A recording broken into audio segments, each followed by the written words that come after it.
অনুরূপভাবে বাংলাদেশের লেডি ফেরাউন এই দেশের উলামায়ে কিরামদের উপরে যেমন করে নির্যাতন স্টিম রুলার চালিয়েছিল, মানুষ হত্যা করেছিল, এই দেশের সাধারণ ছাত্র সমাজের উপরে যেমন ভাবে নির্বিচারে গুলি হত্যা করেছিল, ওই সমস্ত ছাত্রদের কাছে মাথা নত করতে বাধ্য হয়েছে। আল্লাহ পাক বাংলাদেশ থেকে তাকে বিতাড়িত করেছে। কথা বলেন ঠিক না বেঠে?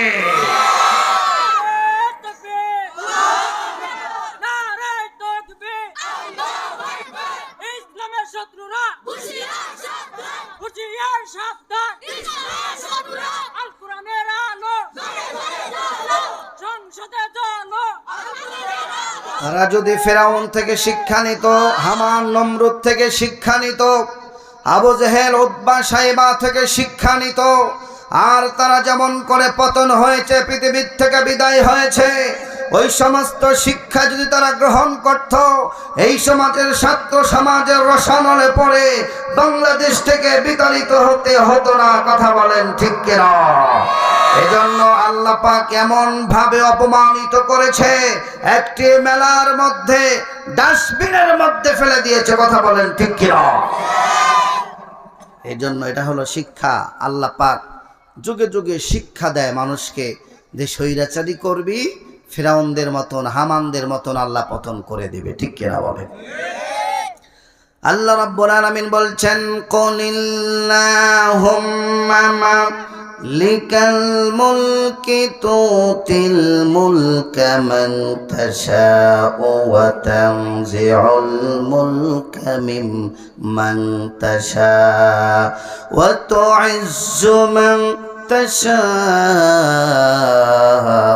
وتذل من تشاء بيدك الخير।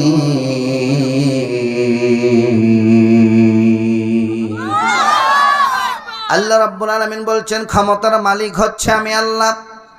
যাকে ইচ্ছা করি তাকে ক্ষমতা দান করি, আবার যাকে ইচ্ছা করি কান ধরে তার থেকে ক্ষমতা ছিনিয়ে আনি।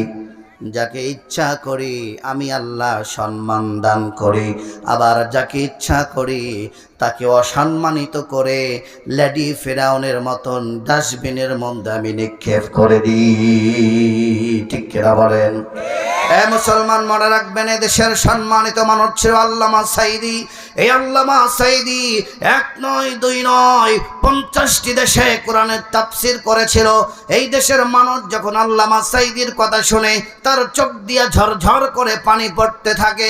আল্লেডি ফিরাউনদের কথা যখন শুনে পায়ের জুতা হাতে তুলে তাদের পিকচারের উপরে লাথি মারে। ঠিক কিনা? এই হলো সম্মান। হাতি মরলেও লাখ টাকা, বাঁচলেও লাখ টাকা। ঠিক কিনা? আল্লামা সাঈদীকে মানুষের কাছে পৌঁছানোর জন্য বিভিন্নভাবে পরিকল্পনা করেছিল, কিন্তু আল্লাহ তাদেরকেই ডাস্টবিনে নিক্ষেপ করেছে।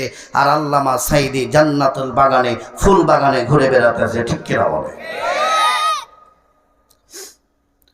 এজন্য মুসলমান প্রিয় ভাইরা আমার, আমরা মানুষ কম, অসুবিধা নাই। আল্লাহ রাব্বুল আলামিন আমাদেরকে দুনিয়াতে প্রেরণ করেছেন অল্প সামান্য জিন্দেগি দিয়া। এই জিন্দেগির মধ্যে আমরা যাতে রাহাজানি না করি, জুলুম যাতে না করি, অত্যাচার যাতে না করি, মানুষের উপরে যাতে নির্যাতন না করি। যে যেইভাবে নির্যাতন করবে আল্লাহ পাক তাকে সেইভাবে দুনিয়ার থেকে বিদায় করবেন। এর জন্য আমরা যারা আছি আজকের থেকে আল্লাহ রাব্বুল আলামিনের কোরআনের পক্ষে ঐক্যবদ্ধ থাকবো ইনশাআল্লাহ। কারা কারা রাজি আছি দুই হাত তুলে আল্লাহকে দেখাই। লিল্লাহি তাকবীর। আল কোরআনের আলো, আল হাদিসের আলো। লিল্লাহি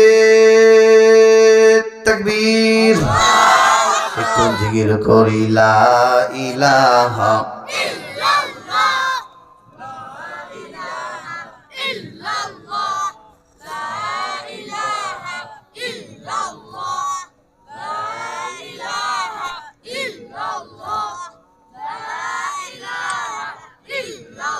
لا إله إلا الله محمد রাসূলুল্লাহ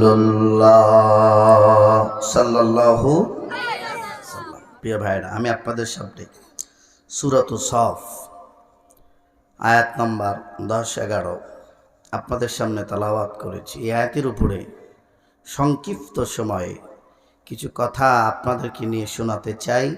আল্লাহ যদি আমাকে সুযোগ দেয়, আপনাকে শুনবেন না চলে যাবেন? কথা বলেন।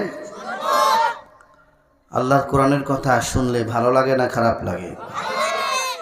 যদি খারাপ লাগে বোঝা যাবে ওই ব্যক্তি মুসলমান থাকতে পারে না, হলো কাফের। ঠিক কিনা? আল্লাহ পাক মুমিনদের বর্ণনা যেমন কোরআনে দিয়েছে, কাফেরদের বর্ণনাও আল্লাহ কোরআনে দিয়েছেন। আল্লাহ মুমিনদের ব্যাপারে বলছেন, ইন্নামাল মুমিনুনাল্লাযীনা ইযা যুকিরাল্লাহু ওয়াজিলাত কুলুবুহুম ওয়া ইযা তুলিয়াত আলাইহিম আয়াতুহু যাদাতুহুম ঈমানা। আরো জোরে বলতে হবে আল্লাহু আকবার। আল্লাহ মুমিনদের গুণের ব্যাপারে বলছেন, মুমিন বান্দা হতো তারা যাদের সামনে আমার কোরআনকে তেলাওয়াত করা হয়, আমার কোরআন তেলাওয়াতের পরে তারা আল্লাহ রাব্বুল আলামিনের ভয়ে তার হৃদয়টা প্রকম্পিত হয়ে যায় আল্লাহর ভয়ে। আর যতবার তার সামনে কোরআন তেলাওয়াত করা হবে, ইয়াসিন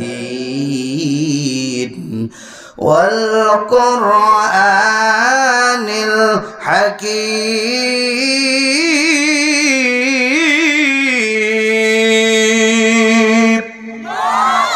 আল্লাহ বলছেন, যতবার কোরআন তেলাওয়াত শুনবে আমার মুমিন বান্দা, আমি রব্বুল আলামিন তার